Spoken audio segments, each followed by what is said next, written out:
Hey Cupcakes, Lisa here.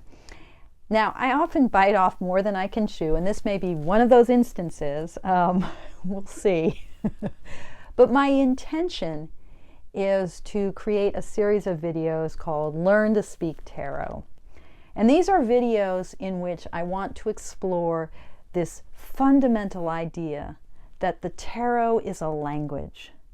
It's a language like English, it's a language like French, it's a language with 78 elements that we can combine and reconnect in different utterances, different sentences. It's a language that, as a language, can allow us to express the entirety of our hearts, the entirety of our lives, of ourselves, of our world. It's a language that will allow us to interpret the entirety of our hearts, of ourselves, of our worlds. It's a language that we can become fluent in.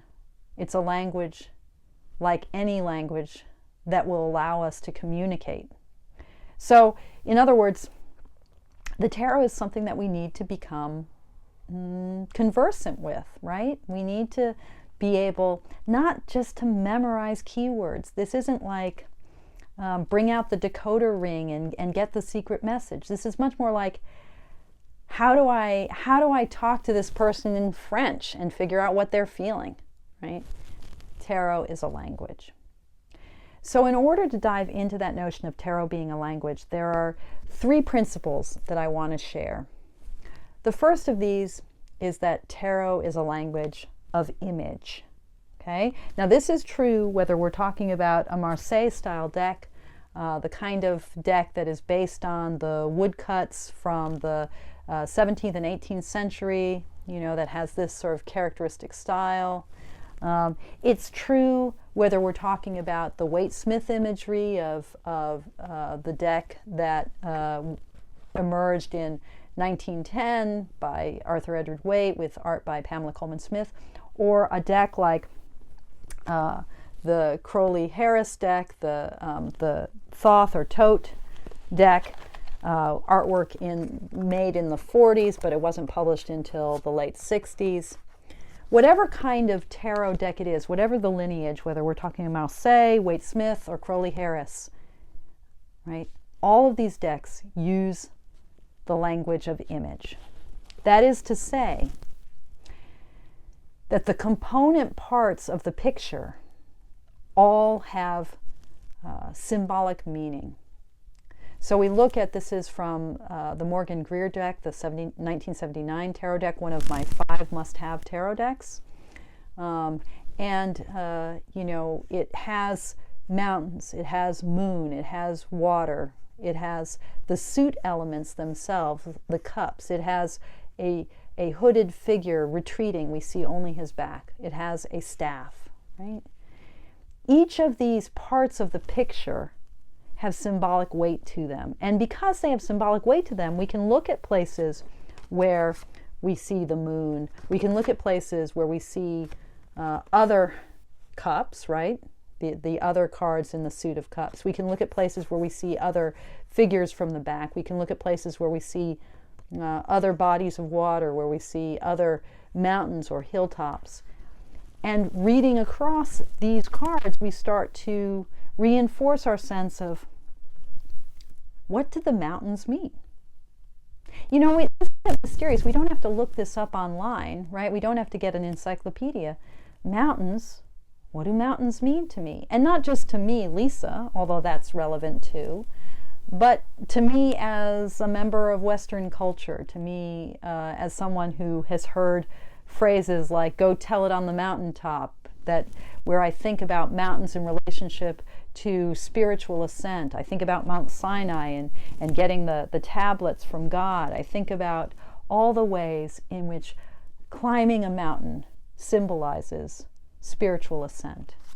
I think about the moon. I think about the history of imagery of the moon in the West, where the moon tends to relate to madness or delusion or the possibility of error, where moons relate to women, where moons relate to water. And I also think about the moon from an Eastern perspective, where the moon relates to the enlightenment, to the awakened self, right?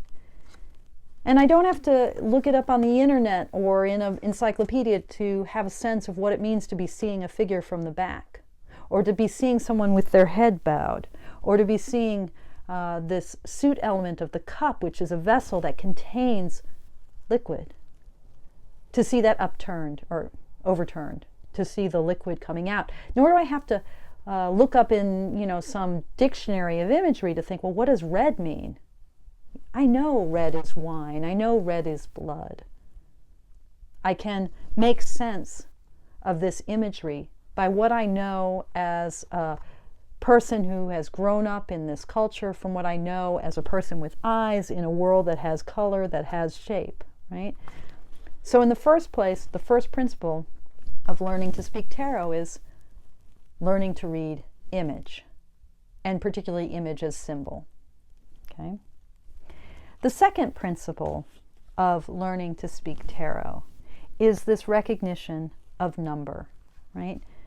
So, what does the number 4 mean to me, right? And not just to me, but again, thinking of myself as part of a culture where we have rooms that have 4 walls usually, that we think about the 4 legs of an animal, that we think about the 4 legs of a table, right? We think about the 4 poles in a tent, right? So I think about 4, and I think about stability. I think about squares. I think about enclosure. I think about walls. So the second principle of learning to speak tarot is to start to have a sense of the symbolism of number.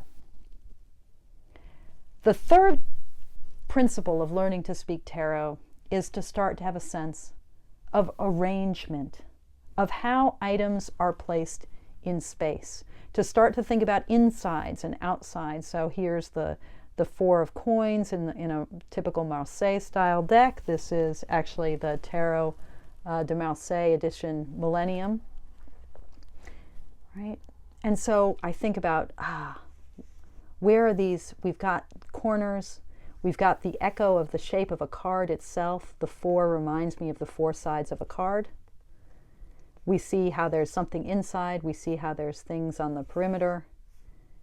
The ways in which shape is arranged in space, which if I'm working with a obvious pip style deck, a deck that really in the ace through 10 of the minor arcana uses just the suit elements arranged in this abstract design, I might think about arrangement in a very straightforward way, about insides and outsides, what's in the center, what's on the perimeter, what's close to the edge, what's close to the border, etc. But arrangement is, of course, also really important even in a deck that has illustrated pips, right? So, we have a picture here of a man retreating, heading toward the mountains, but we also have the suit elements arranged in a very particular way. And that arrangement is important, has a difference in different cards, and I can start to make sense of that. So these are the 3 principles that we need to work with when we're learning to speak tarot. We need to think about symbol and image, we need to think about number, and we need to think about arrangement. Okay, that's my first video in what may be a series. We'll see. Thank you very much for your practice.